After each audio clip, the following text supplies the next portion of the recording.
क्या कांग्रेस को ऐसा तो नहीं कभी लगता है, कभी उसके बैक ऑफ माइंड में कभी ये बात भी आती है कि फैसला ये राजस्थान में कांग्रेस की सरकार ने भले ही किया हो, लेकिन उत्तर प्रदेश में इसका वोट में लाभ पाने के लिए आपसे आगे खड़ी है समाजवादी पार्टी? क्योंकि लोग वोट देते समय ये देखते हैं कि सरकार में आने की प्रोबेबिलिटी किसकी ज्यादा है। सृष्टि, अमिताभ जी, लोग ये भी देखेंगे कि कहता कौन है और करता कौन है।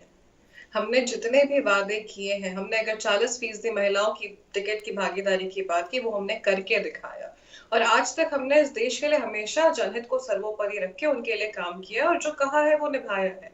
अभी जो मैंने कुछ चीजें आपके समक्ष रखी, जो 5 बिंदु ऐसे थे जो हम कर रहे हैं अपने प्रतिज्ञा किए उसमें ऑलरेडी दूसरे राज्यों में, तो वो हम ऑलरेडी इम्प्लीमेंट कर रहे हैं, तो इसलिए हमने जनता के बीच में रखा। और आज अगर हमने पेंशन वहां पे बहाल कर दी, पुरानी पेंशन, और कोई कहता है कि हम करेंगे आकर, तो इसमें फर्क है।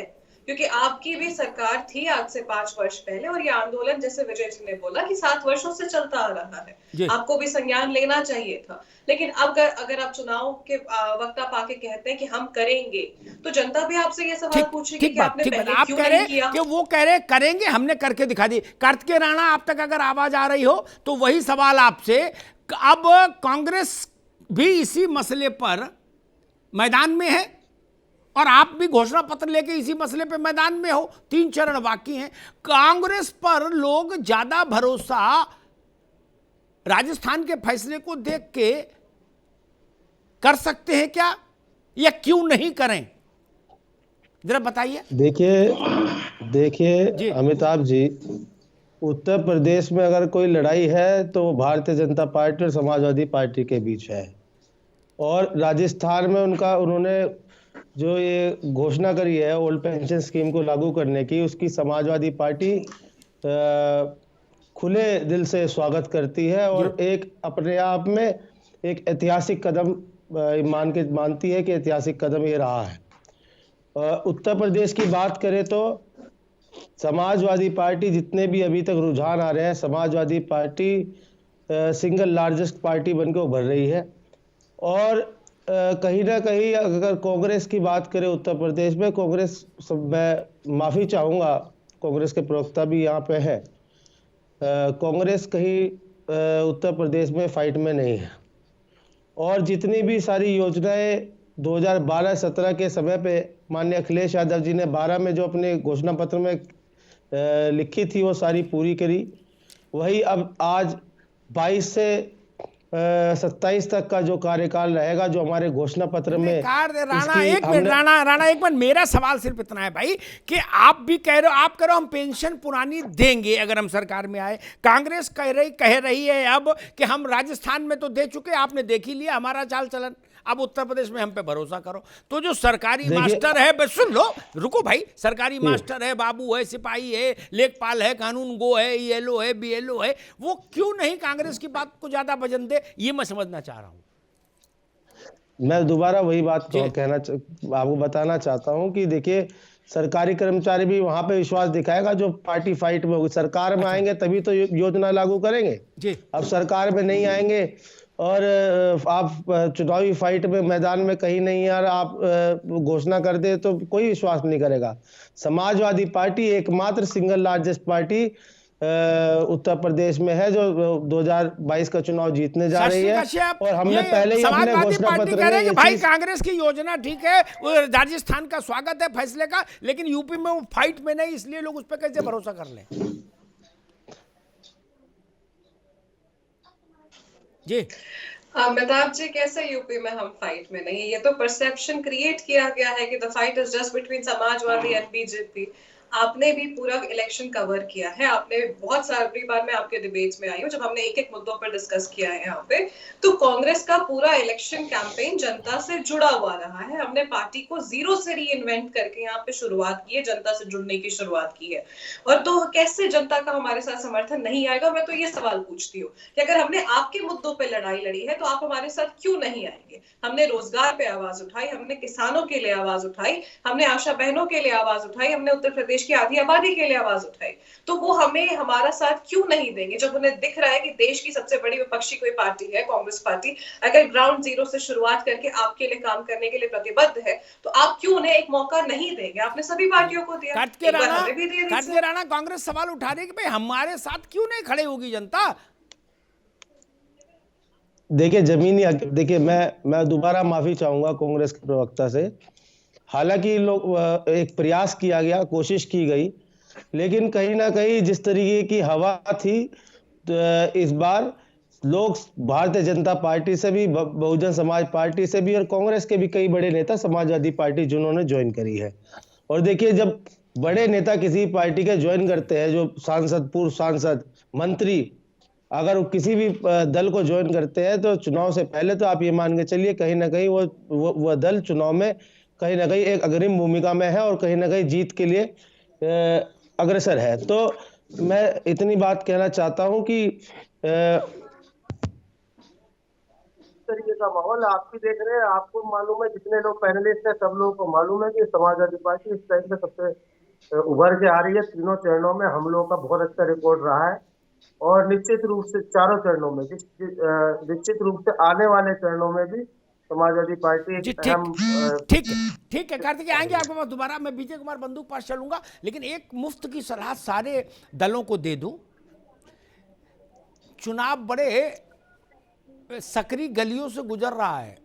राघवेंद्र जी, आपको भी, राणा को भी और सृष्टि को भी, सबकी पार्टियों को, और हाथी वाली बहन जी की पार्टी को भी, सबसे रिश्ता अच्छा रखिए। ना जाने किस वेश में नारायण मिल जाए। 10 तारीख को दोपहर बाद पता नहीं क्या स्थिति परिस्थिति बने, किसके हाथ पर किसको जोड़ने पड़े कि भैया खाना खा लो, बोले ना, बोले लड्डू खा लो, बोले ना। इसलिए दुआ सलाम बनाए रखिए, दुआ सलाम। अब ज्यादा लड़ाई लड़ने के वक्त चला गया। चुनाव मथुरा की गलियां हैं ना जी, मथुरा की, बनारस की हैं, गली के अंदर गली, गली के अंदर गली, तो चुनाव वैसे जा रहा है भाई। इसलिए सबसे दुआ सलाम रखिए। पता नहीं कब कहां किसको नमस्ते करनी पड़ जाए, पांव पूजने पड़े।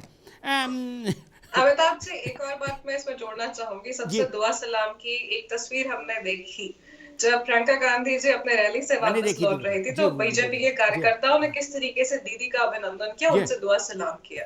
तो राजनीति की अलग कार्यकर्ता का मसला नहीं, कार्यकर्ता के नहीं, नेता आपस में दुआ सलाम रखो। कार्यकर्ता का रोल तो खत्म हो रहा 7 तारीख को।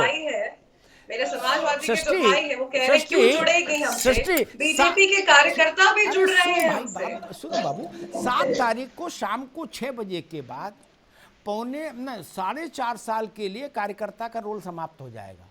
क्या 4.5 साल बाद फिर कार्यकर्ता? नहीं, आई एम सॉरी, मैं लोकसभा का चुनाव है तो कार्यकर्ता को फिर 1 साल का गैप मिलेगा। फिर 1 साल बाद कार्यकर्ता के पास टेलीफोन जाएगा कि भाई कहाँ हो, आते नहीं हो, हैं, पार्टी को मजबूत बनाना है। और वो चुनाव नहीं होता लोकसभा का, तो 4.5 साल बाद ही कार्यकर्ता की पूछ होती। हमको मालूम है, कार्यकर्ता हमको भी मिलते हैं कि सरकार बन जाने के बाद कौन किसको पूछ रहा है। राघवेंद्र बाबू, किसी पार्टी ने आज तक, विजय भैया, किसी पार्टी ने आज तक अपने सारे कार्यकर्ताओं को, ठीक,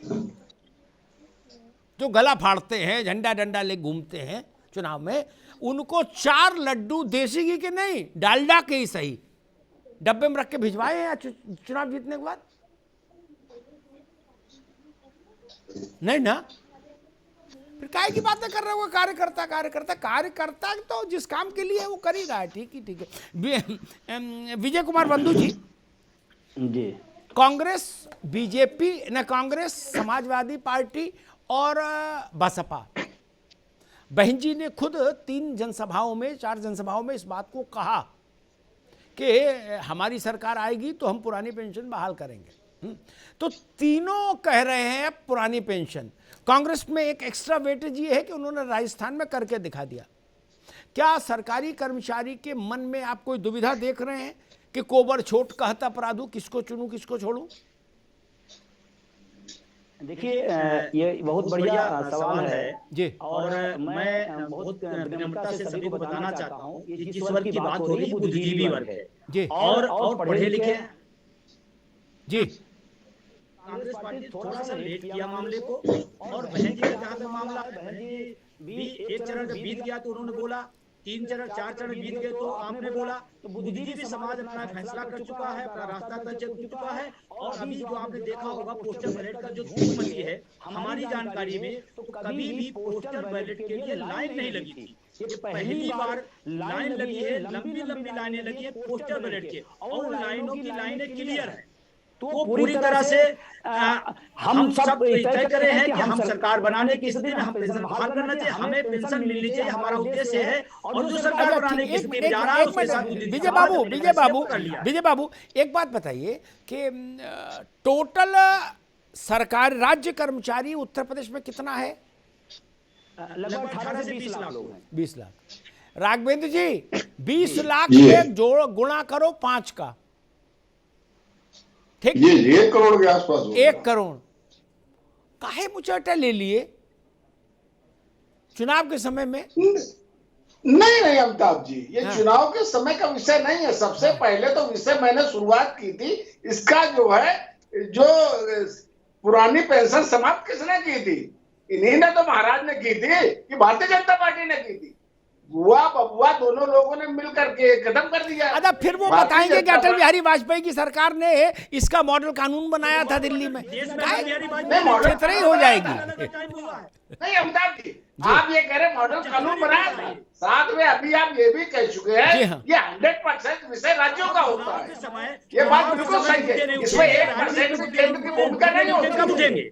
भाई ये लागू कभी तो मैं आपको एक बात बताना चाहता हूँ, जिसको आप समझते हैं कि किसी काम का नहीं है, वो आपकी निर्णायक पॉइंट होने जा रहा है। ये निर्णायक पॉइंट होगा जिसको आप समझते हैं किसी काम का नहीं है। मैं आपसे फिर निवेदन कर रहा हूँ, विनम्रतापूर्वक निवेदन कर रहा हूँ, आज भी आपके पास मौका है, देश आपके पास है, देश में पुरानी पेंशन लागू करिए, पूरे देश के कर्मचारियों को सौगात दीजिए, अगर आपकी नीयत सही है तो।